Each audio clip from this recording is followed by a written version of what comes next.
में सिर झुका के तेरे बार बंदगी करता हूँ। बोलिए श्री सदगुरुदेव की जय। सदगुरु श्री कबीर साहब जी का कहना है कि देखे सुने भोगे के संस्कार अंतःकरण में टिकते। एक देखे के, सुने के और भोगे के, ये जितने भी संस्कार हैं वो अंतःकरण में टिकते हैं।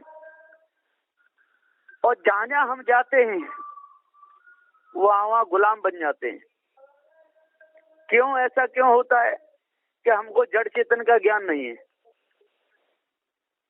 जड़ चेतन का ज्ञान ना होने के कारण हम जहां भी जाते हैं वहीं हमारी चिपक हो जाती है। अब गंगा नहाने लोग जाते हैं, गंगा नदी है, नहाने में कोई दोष नहीं है, जल में नहा लो, कपड़े धो लो, लेकिन चिपक क्या हो जाती है कि ये गंगा है, ये हमारे पाप काट देगी। ये हमारे अंदर बहुत बड़ी भूल है।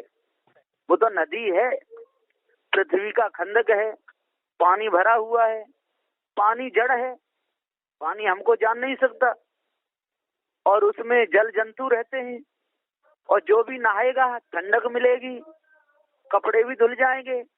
तो नदियों में नहाने में कोई दोष नहीं है, नहा सकते हैं, कपड़े भी धो सकते हैं, खूब नहाओ। लेकिन उनको देवी मान लेना, माता मान लेना, उन्हें आरती करना, ये भारी चिपक है। इसी प्रकार समुद्र है, समुद्र में लोग जाते हैं, खूब नहाते हैं, उसकी आरती भी करते हैं समुद्र की। कहते हैं हे समुद्र देवता, यदि तू नहीं होता तो सारे संसार में पानी की कमी पड़ जाती। अरे क्यों नहीं होता, जल तो अनादि है। तो हम जहाँ भी जाते हैं, हाँ देखने की दृष्टि से जाएं, घूमने की दृष्टि से जाएं, बहुत अच्छी बात है। वहाँ का हवामान कैसा है, वहाँ की रीति रिवाज कैसी है, इस हिसाब से यदि जाते हैं तो कहीं भी जाने में दोष नहीं है, कहीं भी जाओ। लेकिन जहाँ भी हम जाते हैं वहाँ विभोर हो जाते हैं, अपने आप को भूल जाते हैं वहाँ की मानंदी में और हम चिपक जाते हैं। ये बहुत बड़ी चिपक है। अग्नि है, अग्नि में ठंडी लग रही है, हाथ सेकिए, भोजन बनाइए, पानी गर्म कीजिए, अग्नि से काम लो। अब अग्नि तो भोजन तो पक गया, पानी गर्म हो गया और खा पी के बाद अग्नि के परिक्रमा लगाने लगे और उसमें घी चढ़ाने लगे। हे अग्नि देवता, तू नहीं होता तो ये ऐसा कैसे होता। अरे अग्नि क्यों नहीं होती, अग्नि तो अनादि तत्व है, उसको कोई न बनाने वाला न कोई बिगाड़ने वाला। अग्नि को बनाने बिगाड़ने वाला कोई नहीं। इसी बात पृथ्वी के, हम जहाँ भी जाते हैं वहाँ पृथ्वी पृथ्वी है, जड़ है, पत्थर और पत्थर ही पत्थर है, मिट्टी मिट्टी है। कहीं लाल मिट्टी है तो कहीं पीली मिट्टी है, कहीं काली मिट्टी है, और ये सब अनादि है। ये बीच में कोई बनने बिगड़ने वाली चीज नहीं है। लेकिन हम पृथ्वी की मूर्तियां बना लेते हैं, अष्ट धातु की मूर्ति बना लेते हैं और पूजा करने लगते हैं, लड्डू पेड़ा चढ़ाने लगते हैं, है ना, घी चढ़ाने लगते हैं। ये हमारी भूल है। अरे किसी महापुरुषों की मूर्ति बनाई, बनाना कोई दोष नहीं है, बना ली और बनाने के बाद यादगारी, वो तो यादगारियां हैं। ऐसी हमारी माता थी, ऐसे हमारे पिता थे, ऐसे गुरुजी थे। फोटो बनाना या मूर्ति बनाने में कोई दोष नहीं। दोष कहाँ आता है कि हम उसकी पूजा करने लगते हैं, उसके सामने सिर पटकने लगते हैं, माला हार फूल चढ़ाने लगते हैं, है ना, नाक उनके परिक्रमा लगाते हैं, वहाँ चढ़ौती चढ़ने लगती है, नारियल फल मेवा मिष्ठान चढ़ाने लगते हैं। ये दोष है ना मूर्ति बनाने में, यादगारी रखने में, इसमें कोई दोष नहीं है। तो सदगुरुदेव जी हम पुकार के समझाते हुए कहते हैं कि हम जल से, पृथ्वी से, अग्नि से चिपकते हैं और फिर विनय करते हैं कि हे अग्नि देवता, हमारी मनोकामना पूर्ण होनी चाहिए। हे गंगे मैया, हमारी मनोकामना पूर्ण होनी चाहिए। हे वायु देवता, हमारी मनोकामना पूर्ण होनी चाहिए। इसी में हम अपने समय को पूरा बर्बाद कर देते हैं। श्वास को चढ़ाते रहते हैं, श्वास को उतारते रहते हैं, माला फिराते रहते हैं, यम नियम आसन प्राणायाम प्रत्याहार धारणा ध्यान और समाधि, इसी में हम अपने पूरे समय को बर्बाद कर देते हैं। लेकिन हम अपने आप को नहीं जान पाते। ये बहुत भारी, बहुत बड़ी भूल है। तक ये भूल हमारे अंदर से नहीं मिटेगी, जब तक ये भूल हमारे अंदर से नहीं निकलेगी, तब तक हम इसी भूल में ही अपने पूरे समय को बर्बाद करते रहेंगे। आकाश है, आकाश चलने फिरने की जगह है, खाली जगह है, पोल है, अवकाश है ना, आने जाने की जगह, इधर से उधर की वस्तु देखने के लिए चारों तत्वों को विचरण करने की ये जगह है। अब हम इसको मेधाकाश रूप में, मठाकाश रूप में, निजाकाश रूप में, चिदाकाश रूप में और मान करके हम मानंदी बस पूजा करने लगते हैं। यही हमारी भूल है। तो सदगुरुदेव जी यहाँ पुकार के समझाते हुए कहते हैं कि हम जहाँ जहाँ जाते हैं वहीं गुलाम बन जाते हैं, वहीं चिपक जाते हैं। और ये चिपक हमारी जब तक नहीं खत्म होगी, ये गुलामी हमारी जब तक खत्म नहीं होगी, कब तक? जब तक हमको जड़ चेतन का पूरा ज्ञान नहीं होगा, तब तक हम भूल में ही समय को बर्बाद करते रहेंगे। निर्गुण निराकार भी कहते रहेंगे और सर्वगुण साकार में उसके दर्शन भी करना चाहेंगे। अगम अपार भी कहते रहेंगे, हम उससे मिलना चाहेंगे। निर्गुण अगम अपार चित्त मन बुद्धि वाणी से परे भी कहते रहेंगे और हम उसके दर्शन करना चाहेंगे। यही तो भूल है। और बिना पारखी गुरु के ये भूल मिट नहीं सकती। सारा संसार भूला हुआ है, एक दो भूले हों तो उनकी भूल मिटा दी जाए। अब सारा का सारा संसार ही भूला है। तो सदगुरुदेव जी कहते हैं कि कहीं कबीर हम जात पुकारा, हम पुकार करके कहते हैं कि हे भाइयों जाग जाओ, चेत जाओ। आपके ऊपर कोई ईश ब्रह्म परमात्मा, कोई देवी देवता, भूत चुड़ैल कोई नहीं है। ये आपके हृदय से उठी हुई कल्पना है। और जब तक इस कल्पना में आप भूले रहोगे, तब तक तंत्र मंत्र जादू टोना हवन होम इसमें लग करके आपका समय बर्बाद होगा। अष्ट सिद्धियों में भूले रहते हैं, यम है इसमें भूले रहते हैं। और अष्ट सिद्धि है अरिमा, महिमा, गरिमा, लघिमा, प्राप्ति, प्राकाम, ईशित, वसित, इनमें हम लोग भूले रहते हैं। पदम, महापदम, शंख, मकर, कच्छप, मुकुंद कुंद, नील और खरब, इनमें भूले रहते हैं। ये बहुत भारी भूल है। सदगुरुदेव जी यहाँ पुकार के समझाते हुए कहते हैं कि इतने भी इस संसार में बड़े बड़े ज्ञानी हुए, जैसा भूल गए। बड़े बड़े पंडित कहलाने वाले, बड़े बड़े विद्वान कहलाने वाले, काफी जैसी नगरी में रह करके इनका भ्रम दूर नहीं हुआ और खूब 4 वेद 6 7 18 पुराण पढ़े।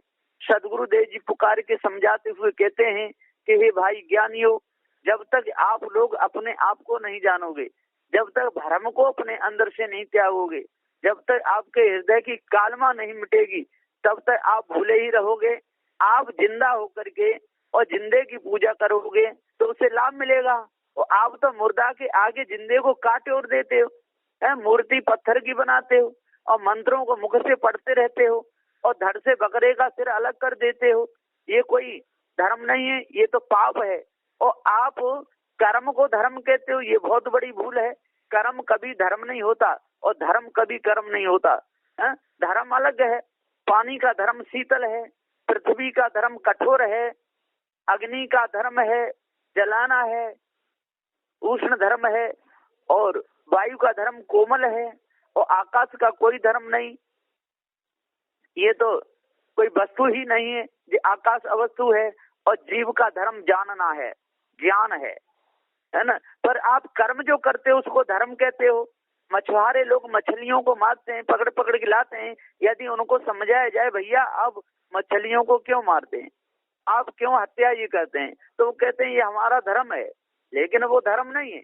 उस कर्म को छोड़ना चाहे तो वो छूट सकता है। तो जो कर्म छूट जाए वो धर्म नहीं होता है, और जो कभी नहीं छूटे उसको धर्म कहते हैं। तो हमारा और ज्ञान का समय संबंध है। समय संबंध ना हमको कभी कहीं से मिला न कभी छूटेगा। जीव का अनादि है समय संबंध।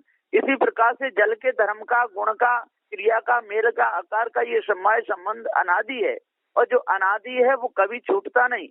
तो जीव का और ज्ञान का जो संबंध है ये अनादि है, ये कभी छूटने वाला नहीं है। तो ये समय संबंध कभी नहीं छूटेगा। लेकिन हम लोग अपने आप को भूले हुए हैं, और जब तक हम भूले रहेंगे और समय संबंध को, तब तक कर्म में फंसे रहेंगे। लोग कर्म में फंसते हैं। जितने भी संसार में कार्य हो रहे हैं ये कर्म है। किसान है, किसानी करता है, गेहूं पैदा करता है, ये कर्म है। यदि उसको छोड़ करके व्यापार करना चाहे तो कर सकता है, और व्यापार को छोड़ करके दूसरा काम कर सकता है, क्योंकि सारे कर्म बदलते रहते हैं।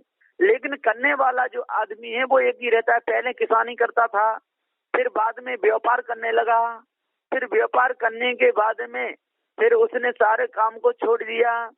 अब वही जुआ खेलने लगा, शराब पीने लगा, है ना, मांस खाने लगा, चोरी बदमाशी में पड़ गया।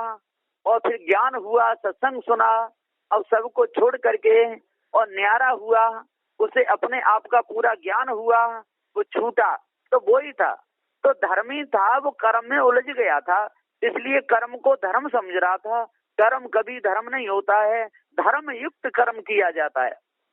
धर्म युक्त कर्म किया जाता है। भूखे को भोजन, नंगे को पानी, नंगे को कपड़े और प्यासे को पानी। तो भूखे को भोजन और नंगे को वस्त्र और प्यासे को पानी दिया जाता है ना। इसको कहते हैं धर्म युक्त कर्म। पर कर्म अलग है और धर्म अलग है। पृथ्वी का धर्म है वो कठोर ही रहेगा। पृथ्वी का जो रंग है वो पीला है, पृथ्वी का रंग पीला है, और जल का रंग है वो श्वेत है, अग्नि का जो रंग है वो लाल है, और वायु का रंग है वो हरा और नीला है, और आकाश का कोई रंग नहीं। और जो चेतन जीव का ज्ञान ही रंग है, ज्ञान ही गुण है, ज्ञान ही धर्म है, जानना ही उसका धर्म है। तो जो अपने आप को जो जान लेता है, जो अपनी पीड़ा को जो समझता है, और तन धर के इस तन के में रोग भी आते हैं, शोक भी आते हैं, सब आते हैं, इनको जो समझ लेता है, जो सबको समझ करके जो न्यारा है, जो सबको जानता है, वही तो जनैया चेतन जीव है। तो जो सबको जाने और सबसे जो अलग रहे उसी को जीव कहते हैं। और जो सबको जान करके उसी में मिल जाए वही तो भ्रम है। वो अपने आप को अंश मानने लगता है, अपने आप को परमात्मा का अंश मानता है। लेकिन सदगुरुदेव जी यहाँ पर कहते हैं कि हे भैया जनैया, तू चेतन जीव है और तू अमर है, तेरे ऊपर कोई ईश ब्रह्म परमात्मा नहीं है, तू धोखे में फंसा हुआ है। तू कहाँ तक कल्पना कर लेता है। कहता है कोई जवानी में लड़का मर जाए वो भूत हो जाता है, कोई लड़की मर जाए वो भूतनी हो जाती है। जिंद खईस मसान भूत चुड़ैलों की कल्पना करके तू अपने आप को भूला हुआ है, और छोटे छोटे बच्चों को भुला भुला करके, डरा डरा करके, और इतना कमजोर कर देते हैं कि वो कहीं आने जाने में भी भयभीत हो जाते हैं। तो यहाँ पर साहब का कहना है कि आज कितना सुंदर समय मिला है, और ये मनुष्य जन्म है। मनुष्य जन्म में आकर के यदि आप अपने आप को जान गए, जड़ चेतन का भेद आपकी समझ में आ गया, तो संसार के चक्कर से बचोगे। और नहीं तो ये पत्थर और पानी की पूजा में, पृथ्वी जल वायु अग्नि की पूजा में पूरा समय बीत जाएगा। और जो पंडित पुजारी सारे संसार में जितने भी हैं, आपको लूट लूट करके खाते रहेंगे, सारी बर्बादियां कर देंगे। सदगुरुदेव जी कहते हैं जब कर्म हमारा बिगड़ता है तब हम मनुष्य जन्म से मारे जाते हैं, और मनुष्य जन्म से फिर पशु खानी में जाते हैं।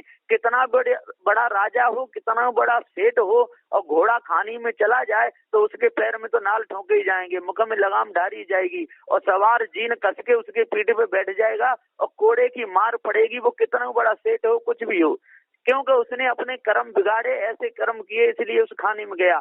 हाथी बन गया, कितना विशाल काय हाथी है, उसका शरीर भी बड़ा है, लेकिन उसको अंकुश की मार सहनी पड़ेगी, हमारी उसकी पीठ पे कसा जाएगा, पेट करके चलेंगे।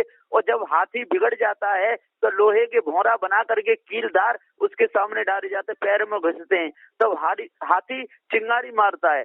इसी प्रकार ऊंट है, और ऊंट कितना भी बड़ा सेठ हो, पहले जब ऊंट खाने में चला गया उसके तो नकेल पड़ेगी और कांठी उसकी पीठ पे कसी जाएगी। जब ऊंट पागल हो जाता है, बावरा हो जाता है, तो हरे हरे बांसों की उसके ऊपर मार पड़ती है और ऊंट गिर जाता है। जब ऊंट चिल्लाता है तो उसका पागलपन खत्म होता है। तो सदगुरुदेव जी कहते हैं बंदर बन गया तो कलंदर नचाएगा, मदारी नचाता रहेगा। इसी प्रकार से हमारी वासना के अनुसार ही हमारा जन्म होता है।